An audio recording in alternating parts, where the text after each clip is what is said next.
Hello, you're watching the news from Kazakhstan. I am Max Bagishev, and these are the top stories. The two-day strike of Kazakh miners ended with a leadership promise to meet demands of workers for higher wages. The trial of 37 Janozan oil field workers is nearing the end. Debates of the parties are anticipated after the upcoming holidays. On the day of Vladimir Putin's inauguration as Russian president, Kazakhstan public activists expressed their reservation about possible integration with Russia.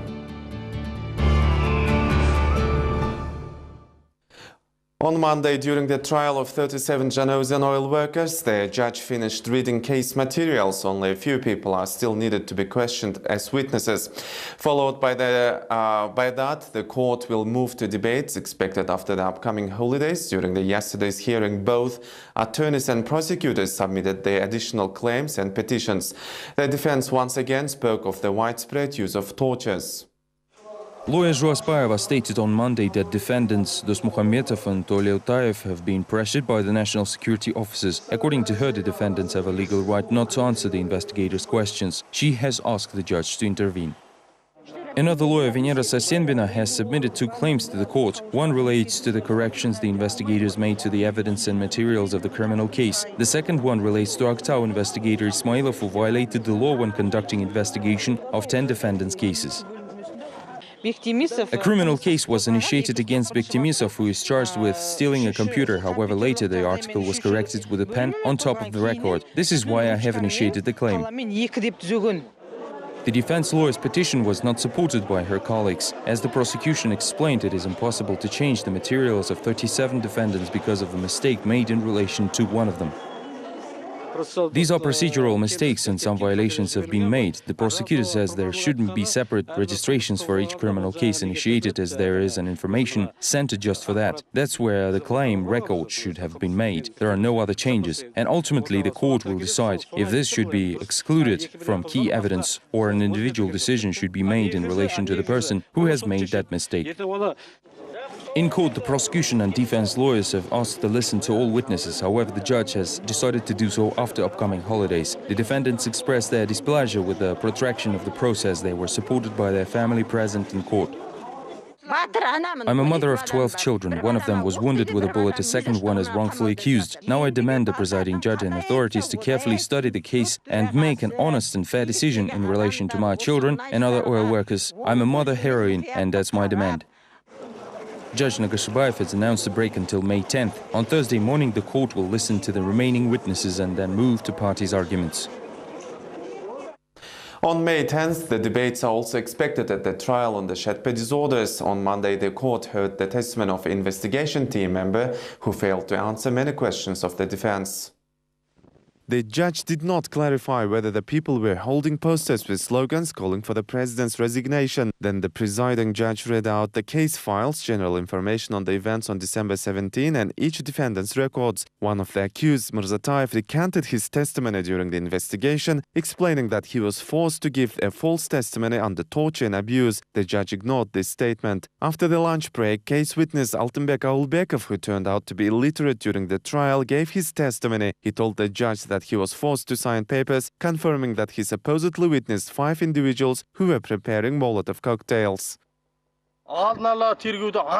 Unidentified individual is the term most commonly used in the indictment. They cannot accuse us and prove the fact that the defendants were assaulting, shooting and using foul language. Why can't the investigation reveal these unidentified individuals? I think the court will objectively review the evidence. This will be known on Tuesday.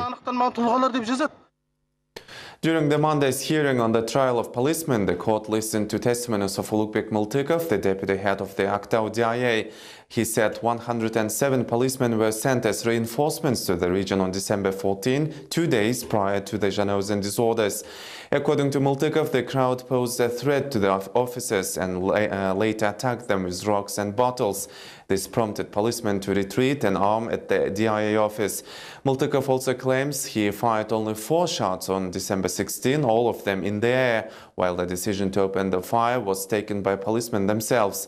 The defense, however, questions the honesty of the officer. On Monday, Miltikov testified that while participating throughout the entire rally, he witnessed only a couple of people going down. In fact, hundreds were shot, yet he mentioned only one or two. I strongly believe that testimonies of law enforcement officers should not be taken into account, simply because, in my opinion, they are not telling the truth. They seem to be defending their badge. In order to cover their colleagues, they misrepresent the facts. On Monday, all police witnesses said they had to defend themselves from the apparent live threat, but despite the efforts of prosecutors to get an answer to the main question, who exactly opened fire, they didn't receive one. Another witness, Abzal Amzeev, the inspector of traffic police, said he even forgot to sign the papers to the service weapon that day, but still had it in possession for over a week. Also, witness Daurenov informed the court that he saw strikers carrying firearms, namely a sawed-off shotgun. The Popular Front coalition calls international human rights organizations to introduce sanctions against senior officials of Kazakhstan. Opposition leaders say the authorities cannot answer the main question related to the Zhanaozen events, namely, who gave the order to open fire at civilians. The prosecutor's office keeps silence while witnesses and defendants on the case report about tortures, intimidation and blackmail practices used during investigation. The coalition believes that only international community can influence the situation now. Once again, we are asking the global community to set up an international commission for the investigation of tragedies in Zhanaozen and Shetpe on December 16 to 18, 2011. We also want to see Nazarbayev and his administration subjected to international sanctions previously used against other world dictators. If this is not done, new tragedies similar to the ones in Zhanaozen are inevitable. Employees of 3 Kazakh mines in the Karaganda region held a 2-day strike demanding higher wages. Following lengthy negotiations with the corporation leadership, their staff was promised the fulfillment of their demands.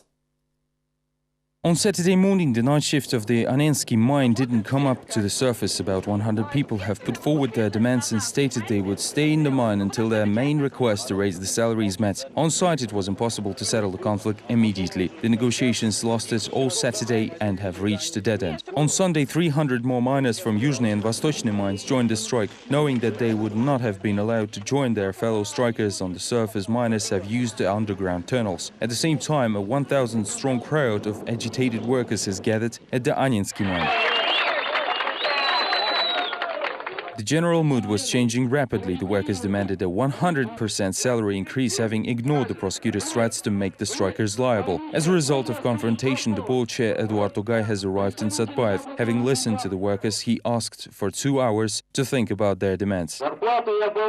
I've increased your salaries by 100%, and now for my conditions. The people who are underground must come up to the surface immediately. What we have declared and agreed upon now must be signed by each miner and auxiliary enterprises employee. This will be the foundation for our new collective agreement. Eventually, the emotions have calmed down, the miners have come up to the surface, the night shift returned to their work, and by 10 p.m. Anensky mine was back to regular operation. We all stood here to the end, all miners were on strike. On Monday, all was quiet at the Anensky mine. The miners have had a break after the 2-day strike and now quietly returning to work, hoping for the best. They promised to raise average pay. It's official on paper, and it is supposed to be. They showed us documents yesterday.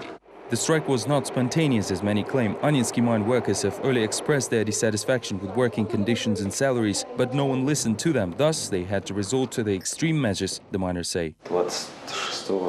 On April 26th to 27th, we approached the director in a usual work manner, saying we will not be giving the output as the salary is at obsolete rates and not paid on time. He led us into his office but didn't resolve the issue, simply saying the workers and me should bugger off. The director told us we may go and complain elsewhere, so the workers' patience ran out and all this started.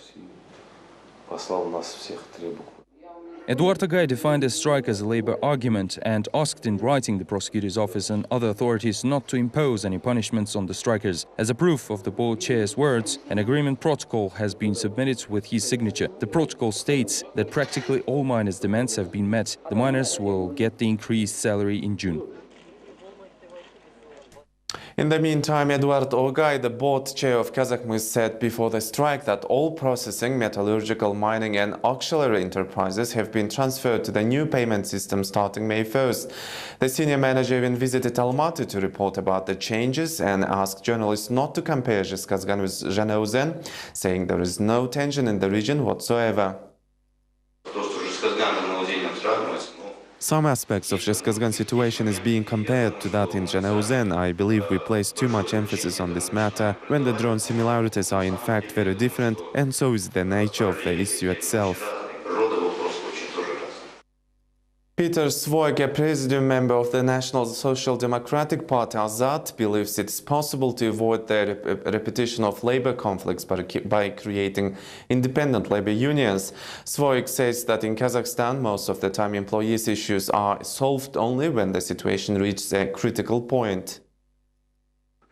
It's all archaic. The mechanisms of settling labor disputes are primitive and usually resolved either through the police fire or such extreme compromises. These mechanisms are not efficient. We need to turn to a true tripartism, and instead of oppressing unions, we should establish them and allow them to be independent. The conflict between workers and the administration of Kazakhmys could have been resolved through a mediator, said on Monday the participants of the roundtable hosted by the Supreme Court.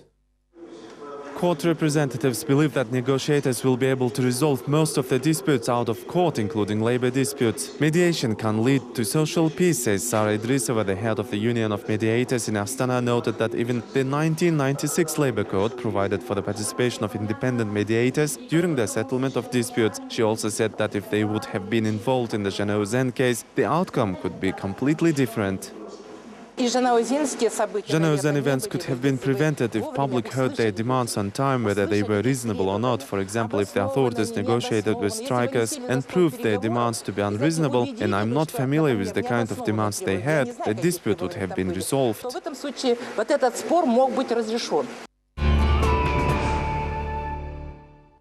President Nazarbayev sent a telegram to Nicolas Sarkozy, who has lost French presidential elections.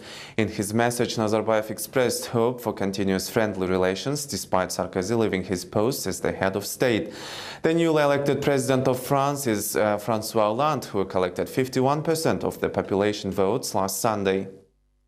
I wholeheartedly express my appreciation of your long-standing contribution to development of relationship between France and Kazakhstan. I highly value our friendly relationship and hope our cooperation will continue in future. My dear friend, I wish you new success and achievements. We should keep our friendship. I will look forward to our next meeting, whether in Kazakhstan or elsewhere. Nursultan Nazarbayev, just like leaders of other states, was not present at the inauguration of Russian President Vladimir Putin. This time the Kremlin refrained from inviting senior guests to the ceremony, but still blocked off virtually the entire central part of the city. Despite the authorities' efforts, the opposition still managed to hold a protest rally not far from the inauguration location. On Monday, Moscow looked like a city under siege. The reason is historical event. The second president is taking office for the fourth time. At noon, the presidential motorcade sped along the empty streets of the Russian capital to the Kremlin, where president is to give the oath. Vladimir Putin is the president once again. The mesmerizing ceremony in Kremlin is worthy of more than the president with Russian emperors. Dmitry Medvedev is stepping down, having extended the presidential term, and Putin is the first to rule for 6 years instead of 4. Indeed, it seems that the Putin-Medvedev tandem is here for a long time. The newly elected president has already submitted Medvedev's nomination for the prime minister's position. Medvedev, in the process of power transfer, is not hiding his joy that Putin now is the head of the state. Возглавлять российское государство, работать для нашего народа. I am glad that Putin will become the president today. He is an experienced person and great leader who is supported by the majority of our country's citizens. Опытный человек и сильный руководитель. Meanwhile, not far away from the Kremlin, next to Ritz-Carlton Hotel, where all the inauguration guests are staying, the police is detaining and dispersing the opposition that is not particularly happy about Putin's election. The opposition here is hundreds of times smaller in numbers than Sunday's million-man march. However, the security measures were stepped up significantly on Monday. The May 6th events on the eve of inauguration have shown that anything can happen.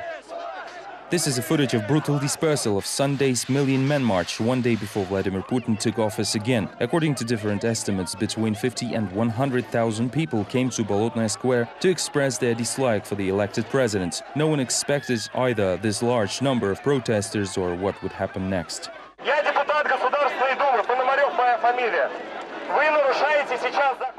I'm a deputy of the State Duma. Do not touch people standing on the pedestrian walkways. This is against the law. Some people say that brutality was caused by provocateurs who had started throwing bottles and rocks into the police. Others say that it was the police who provoked the opposition by closing access to the bridge, forcing people from behind to push policemen. But this was much later after all opposition leaders, one by one, were taken away from the stage.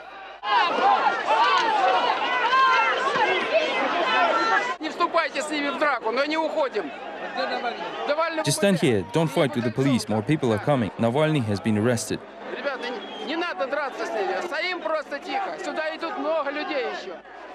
The protesters following their leaders tried to declare a sitting strike until Putin leaves the Kremlin. However, the police dispersed the crowd and put the most active protesters into detention buses. 800 arrests is the final tally of the two-day protests in Moscow, on top of the blockade of objective media, which could show the events as they were, unlike the state-owned outlets.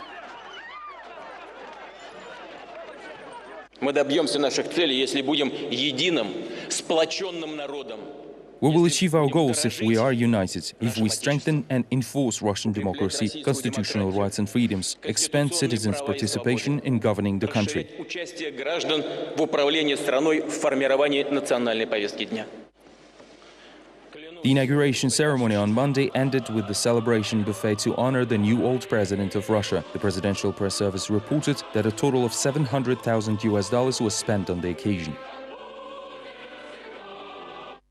The old new president of Russia, Vladimir Putin, said on Monday during his inauguration speech that the historic perspective and the life of the nation depends on the ability to become the leader and the center of the entire Eurasia. Experts believe this remark should be seen as a call for further consolidations of the CIA's countries around Russia. It's too early to say what would be the relations between Russia and Kazakhstan immediately following the inauguration of the new president. Despite the fact that the priorities of the foreign policy of Vladimir Putin are well known, he always supported Nazarbayev and his decisions. Now some experts believe that everything depends on the Kazakh leader of the nation. It makes no difference, they are still the authorities, they have an image, they are authority and so-called power resource. Putin is coming back despite their attitudes towards him. He has the political potential, whereas Nazarbayev is reaching the end of his political career. At this moment, no one can predict how these two paths will interrelate, and neither can I, yet it will be determined mostly by Nazarbayev. I believe that Putin will give him all possible support to avoid political instability in Kazakhstan upon presidential succession. These two countries have 7,000 kilometers of common borders, and Russia is not interested in political instability of Kazakhstan. Observers in Kazakhstan also closely followed the Putin-Medvedev reshuffle. After all, the policies of both countries are often following in a similar path. Nevertheless, public activists in Kazakhstan chose the day of Putin's inauguration to publish an open letter against the custom and Eurasian unions, where Russia plays an integral part. Activists say the creation of supranational bodies will lead to their loss of sovereignty. The inauguration of Russia's president was held without attendance of the foreign countries' leaders, including Kazakhstan's head of state, despite the especially close relations taking the course of integration. How the re-election of Putin may impact the relations between the two countries was the subject of discussions amongst public activists. I do not expect anything good for our country in relation with Putin's return to power. His return somewhat reminds of the situation in our country. It won't be better or worse than it is already. As the saying goes, the will of the elder brother will always be carried out. They told us to enter the customs union, and we did. Now many experts incline towards the negative impact of that move in regard to economical interests of Kazakhstan.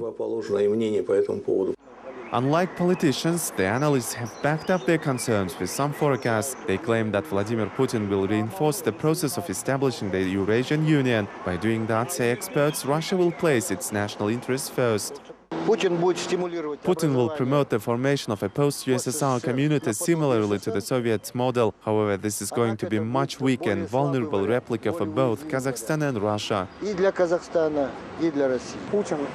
в условиях международной изоляции, в котором находится Российская In the given Федерация. circumstances of Russia's isolation from international communities due to the worsened relations with many of the ex-Soviet countries, Putin will put all the efforts to reinforce the integration processes. Russian authorities will do that pursuing their own national interests. Максимально педалировать процесс интеграции, прежде всего на основе российских интересов. Another cross point is the protest activities. The idea of creating the Eurasian Union, so much lobbied by the presidents of both countries, are being objected by citizens from both sides of the customs union. Its concept is compared to the one of the USSR. One of such protests was voiced in Kazakhstan yesterday.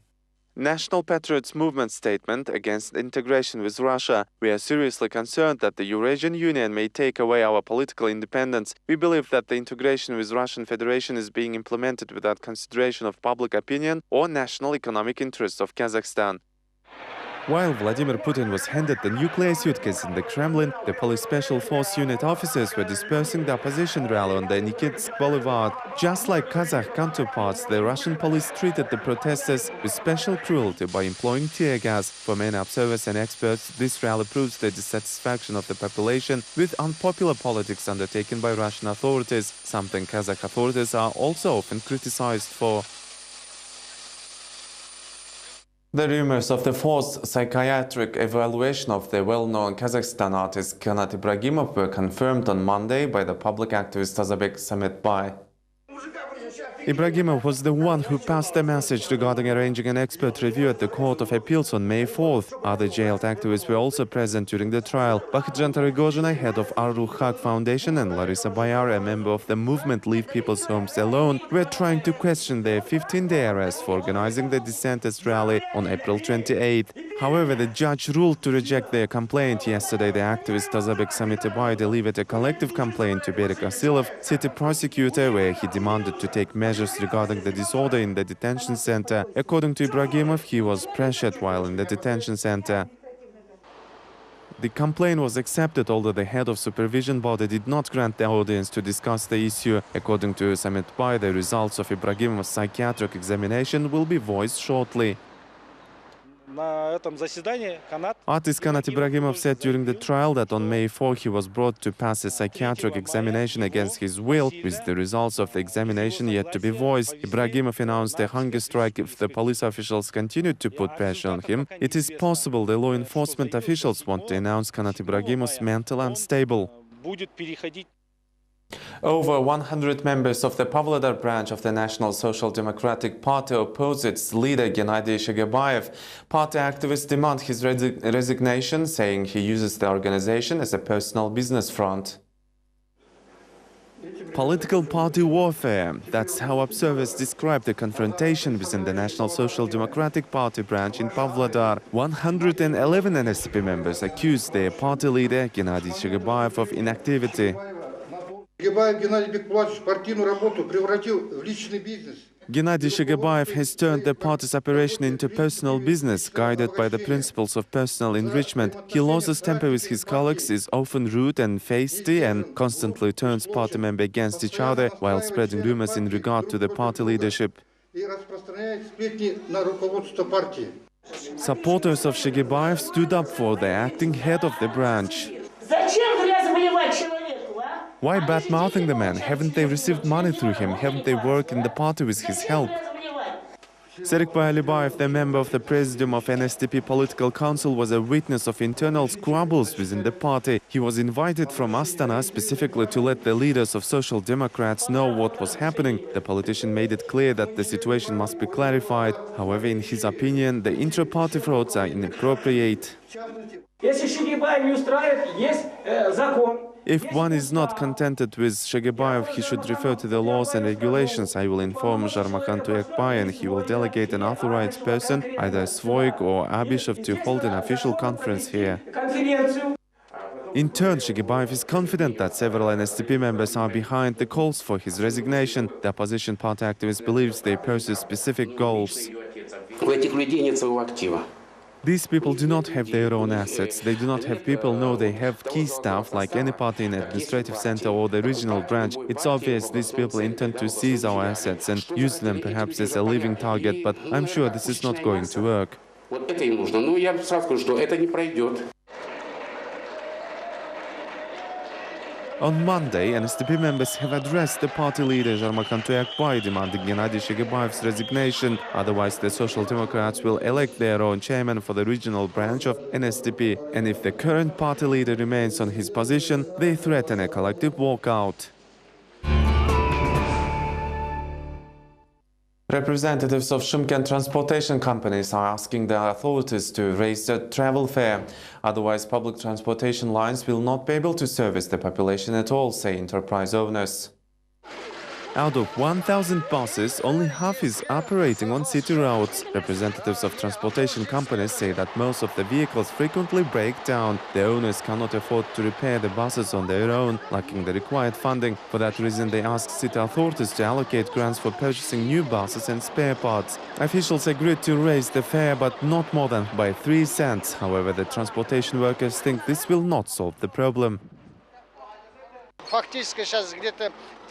Around 30 buses are currently idle in the depot because there is no money to repair them. I cannot do it because first I must pay taxes, then a credit, and also pay out the wages to drivers. I have my own buses sitting idle, that's why I have to use rented buses working on the routes. The city authorities together with regional authorities promised to raise fares and allocate money, but as of now, not a single penny has been given. It seems like they are not interested in the situation at all. News agency Kazakhstan, citing a confidential source, claims all pension funds in Kazakhstan will soon be merged into one with a single foreign management entity.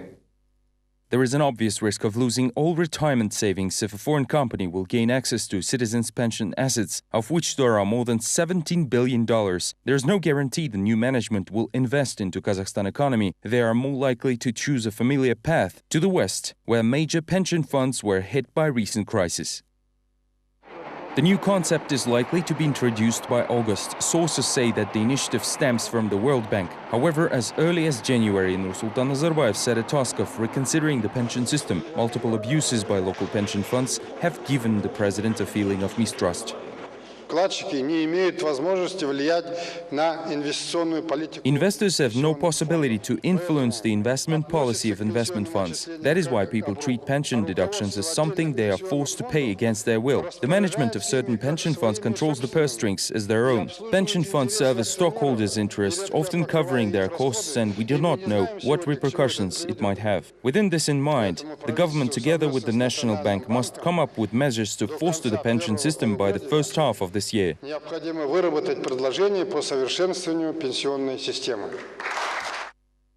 Lump sum benefits for World War II veterans have been hastily revised in Astana on Monday.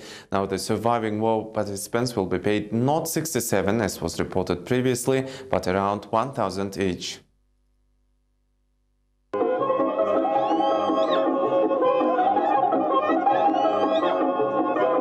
This scandal related with the social payments due to World War II veterans in Astana has reached its peak. Just recently, public activists, journalists and bloggers were outraged by the so-called generosity of the capital city authorities, who decided to pay $67 to each veteran in honor of the 67th anniversary of the victory. Public perceived the campaign as a joke, though the veterans themselves took it rather philosophically.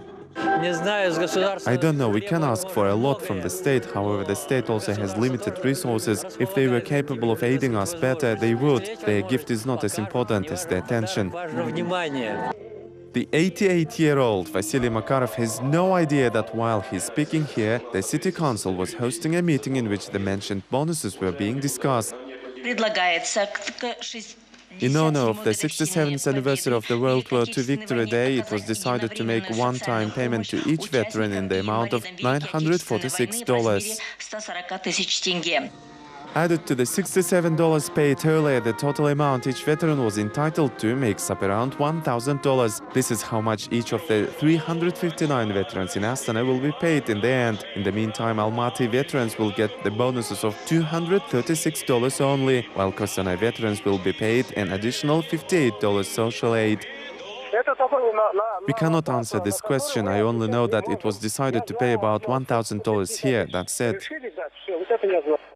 Despite the fact Astana veterans ended up with the highest benefits available in Kazakhstan, the Victory Day celebration in the capital city is already marred. For some reason, the city authorities decided to feature quotes of surviving veterans on billboards decorated in funeral style, which obviously doesn't add much to the celebration spirit. On Monday, Kazakhstan marked the Day of Defender. 20 years ago, President Nazarbayev signed a decree on establishing a national armed forces. The flowers were laid on the Independence Monument, while the main square of Almaty hosted a military parade.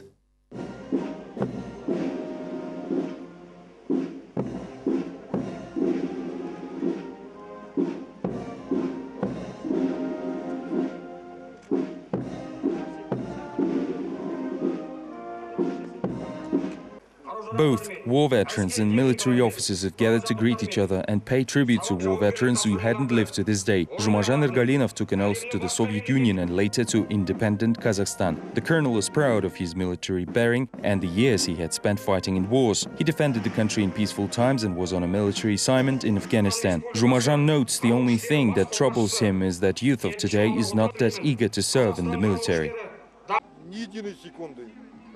There wasn't a single second that I doubted or regretted about my time served in the army of the former Soviet Union or Kazakhstan. Every man who hasn't served in the army cannot consider himself the true defender of his homeland.